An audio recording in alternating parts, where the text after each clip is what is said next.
بسم اللہ الرحمن الرحیم۔ السلام علیکم دوست اللہ رب العزت نے اس کائنات کو پیدا کیا فنا ہونے کے لیے اور انسانوں کو بھی آزمائش کے لیے، تاکہ جان سکے کہ کون انسان اچھے مال کر کے آتا ہے کون برے۔ اللہ رب العزت نے زندگی اور موت کا ایک ایسا نظام پیدا کیا کہ ہر انسان کو موت کا ذائقہ چکھنا ہے۔ اللہ رب العزت نے انسان کو اسی لیے پیدا کیا کہ اس کو جان سکیں کون اچھے مال کرتا ہے اور برے، اور موت اللہ رب العزت نے ہر ایک انسان کے نصیب میں لکھ دی ہے۔ لیکن مرنے کے بعد اگر انسان کی خواہش ہوگی تو کیا؟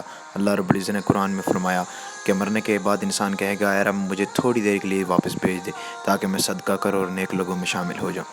تو میرے بھائی دوستو، اللہ رب العزت نے صدقے کو اتنی فضیلت کا حامی قرار دیا کہ مرنے کے بعد انسان حج، زکوٰۃ، عمرے کی خواہش نہیں کرے گا، بلکہ صدقہ زکوٰۃ کی خواہش کرے گا کہ میں صدقہ دوں اور نیکوں میں شامل ہو جاؤں۔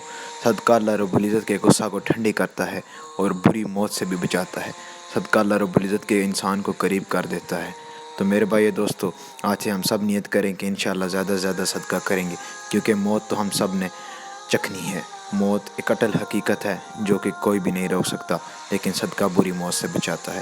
تو یہیں آج ہماری ویڈیو کا اختتام ہوتا ہے۔ اگر آپ کو ہماری ویڈیو پسند آئی، چینل کو سبسکرائب کریں، ساتھ میں گھنٹے کے بٹن کو دبا دیں۔ میں ہوں بازل اور آپ دیکھ رہے تھے MB TV۔ ملیں گے انشاءاللہ نیکسٹ ویڈیو میں، تب تک کے لیے اللہ حافظ۔ Thanks for watching.